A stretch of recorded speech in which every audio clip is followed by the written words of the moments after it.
How inflation hurts retirees. Ooh, my man, I think it's Bill or Bob. Bob or Bill from Arizona sent this to me. And Bob did a reverse mortgage. So maybe he must be homeless now because he did a reverse mortgage. And as we know, if you do a reverse mortgage, it puts you out.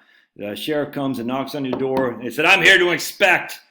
You haven't updated your paint, Bob. You're out of here. And actually, I can't remember if his name's Bill or Bob. I'm drawing a blank. I think it's Bill, actually. Anyway, old Bill was very happy with his reverse mortgage, just FYI. How dare he? How dare he? Doesn't he know? Doesn't he know? All right. So he sent me this from Kiplinger. Man, I forgot about Kiplinger. I like Kiplinger. Help us with our foundation in my insomnia. With our foundation in my insomnia. Yeah, we got enough foundations. Let's start taxing the foundations. How about that? All right, so here we go. Here's this nice, pretty lady. Pretty older lady. Look at her. Oh yeah, she's good looking, man. That's Bill's wife. Retiree confidence in the ability to live comfortably during retirement has plummeted. The main culprit, inflation. It's actually not the main culprit, and I'll show you here in just a second. I literally have only read a little bit of this article. I haven't read the whole thing. It's from Janet Bodner. She says retirement confidence has plummeted in the 2023 Retirement Confidence Survey. Wonder why that would be. Why would retirement confidence plummet in 2023? Let's take a gander, shall we? Go back to 2022. What? U.S. stocks finished 2022 with another loss, ending the year down 20% in their worst performance since 2008. What? Would that have something to do with retiree confidence slipping? I don't know. Crazy. And NASDAQ was 33% down? What? No way. That won't have anything to do with retiree confidence, would it not? No way. No way. Top of that, what did bonds do? Oh, they only had their worst year ever. So NASDAQ was down a third.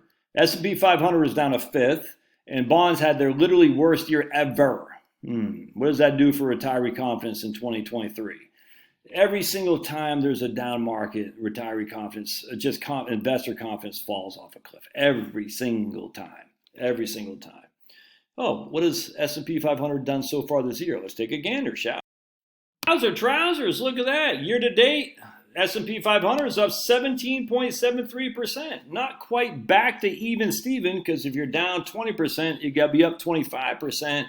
But if we keep on that trajectory, we'll be right back to where we were at the end of 2022. In fact, let's see here what's today, because that's and that's before today. And today we had a kick-ass take name day. Let's see, today we were up. Let's see what the S&P 500 was up today. Let's take a gander, shall we? Yes, we shall gander. We shall, because I control the microphone.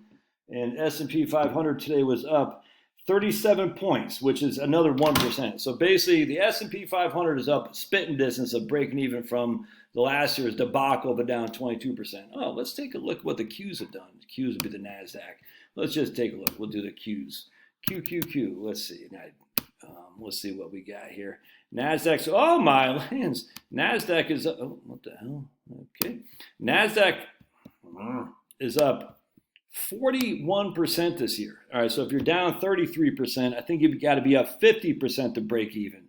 I think that's right. So NASDAQ's almost breaking even. In fact, if we stay in the same trajectory, and that's before today, where NASDAQ was up almost 1% today as well. That's crazy. Let's look at small caps. But Josh, that's not including small caps. Let's look at small caps. That's the Russell 2000 Vanguard. Small caps are up 7.9%. All right, so anyway, if you got out of the market, well, it sucks to be you. I got out of the market. I mean, I'm going to say I'm still 50%. I'm still riding my 5.25% at Schwab. And the money market, I still got 25% in bonds. And I still got 50% in VTI. So I love my portfolio, 50-50, or 25-25-50. Big fan, long time, a big fan. Let's keep going. I got everything in Bitcoin. Let's see.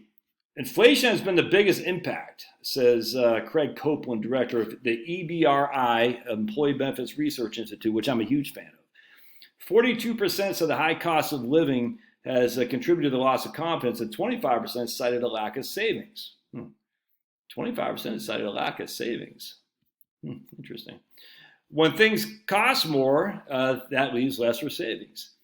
So This is what's doing it. Nearly 60% of retirees reported that their retirement account balances has decreased over the past 12 months. You think? Because we were down, again, 33% NASDAQ, 20% S&P 500, and another, the worst market we've ever had in bonds. So of course your retirement account balances decreased. Of course they did. It has nothing to do with inflation. It had to do with the markets. And 2/3 of that worry that increasing costs of living will make it harder for them to save money. Do you not hear the save money? Are we still in saving mode? I thought we're in spending mode. In addition, 58% that they'll have to make substantial cuts to their savings, to the spending extent. So 58% are concerned they'll have to make substantial cuts to their spending. And then just as a side note, the poor performance of the stock and bond markets also had an impact on retirement balances. Dude, I guarantee by this time next year, when people look at their portfolios, they'll say, oh, wow, we survived. Yeah, things are looking up, I guarantee.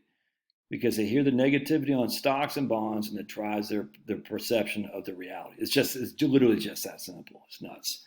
Even though inflation is high, inflation is now lower. And again, how do you measure inflation? CPI, that's just dumb, but let's do it. Inflation is way down for what it was last year. Markets are way up for where they were last year. And all of a sudden, out of nowhere, people are like, yeah, pretty good after all. Yeah, life's pretty good. Let's keep going. Check this out, though. Once retirees in their 70s are required to take distributions, they tend to default to that as their benchmark number. But I thought we were worried about running out of money. If we're worried about running out of money, how are we going to default to our RMD amount? Because again, it's what, 3.5% the first year, 3.6%, 3.8%, 4%.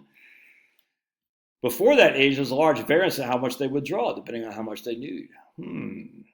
Half of retirees said their goal is to maintain their asset levels, and fewer respondents than last year aim to grow their assets. So if you're trying to maintain your asset levels, and the markets are down 20 to 25 to 33%, and you do have higher costs, I'm not denying that, it's going to be harder to maintain your asset levels inherently because the market drove your perception. The market was down. It took a quarter of your portfolio out. So now you can't maintain your asset levels. So again, half the people are saying their goal is to maintain their asset levels, and they're saying right here, they're concerned that the increase of cost of living will make it harder for them to save money. We're not saving money anymore. We're now in spending mode. I cannot stress this enough. It's okay to dip into your principal. It's okay. Jill has sent me, and I was going to do a video on it. I'll do it tomorrow instead because I don't want to do more than 2 videos a day. About do retirees need permission to spend money? And the gist of it was like people are afraid to spend. Like, I don't want to touch my principal. And if I touch my principal and my principal goes down, that makes me worried that I don't have enough money saved. But you're not saving anymore. That's why you save the money to begin with so you can spend it. Sometimes you're going to have to dip in your principal. That's what a Monte Carlo is, by the way. Monte Carlo doesn't say, I'll never drop below $1 million. It says, well, I have money when I die.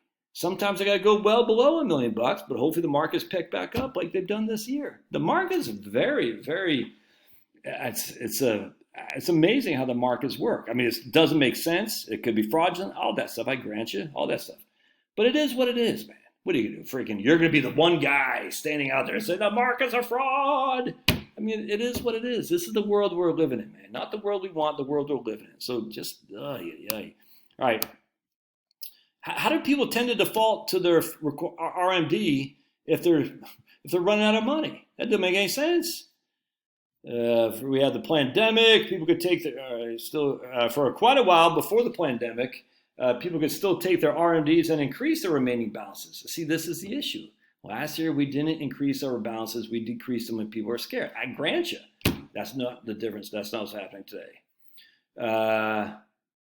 Right here.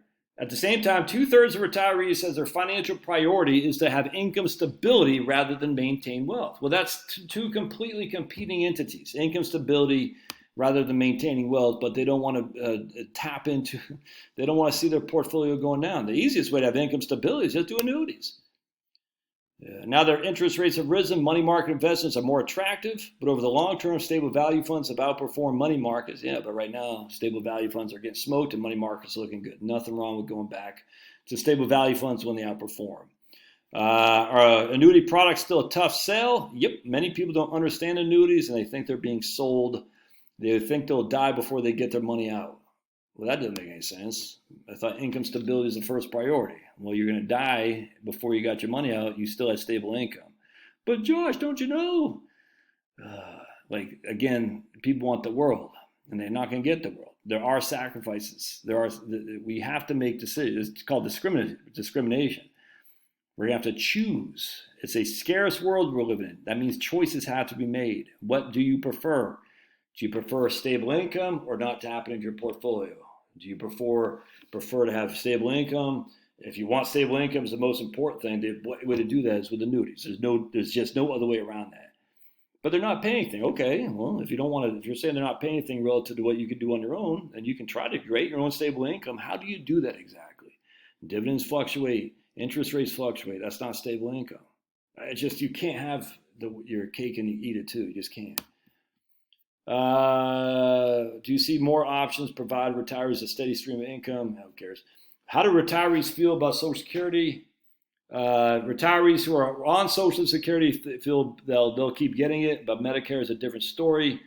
Its financing problems are more immediate, and people are concerned they'll be seeing higher deductibles and copays, and the number of available doctors may change. 100%. Medicare is free. I said this on my live stream on Locals last night, which you should join. It's in the doobly-doo. Every Wednesday we go live. We know somebody who had a seizure who lives in the UK back in April. Hasn't been able to get an MRI. Hasn't been able to get an MRI for a seizure. When's he going to be able to get an MRI? We don't know, because socialized medicine means rationing. That's all there is to it, man. There's not enough providers. It might be free, but there's no providers to cover the demand. Socialized medicine is a joke. It's a joke. That's just a fact. And if you think socialized medicine is the way to go, you don't know what the hell you're talking about. You're ignorant. That's all there is to it. And ignorant doesn't mean you're stupid. It just means you don't know. You could be blissfully ignorant. Is it blissfully? I don't know. Deliberately ignorant, where you're like, you don't know because you don't want to know. I think a lot of socialists are like that. These people say, socialism is paying your GI Bill. Socialism is paying for your police and fire department. It's like, so that right there is just a dumb thing to say. That's not ignorant. That's just dumb. A lot of dumb people out there, my friends, but not here. Not here on US at the Heritage Wealth Planning YouTube channel. We're the ones that aren't dumb. Wave the flag, say, we aren't dumb, we aren't dumb, we're here to rule, you're here to drool, but we aren't dumb. All right, love your thoughts. See ya.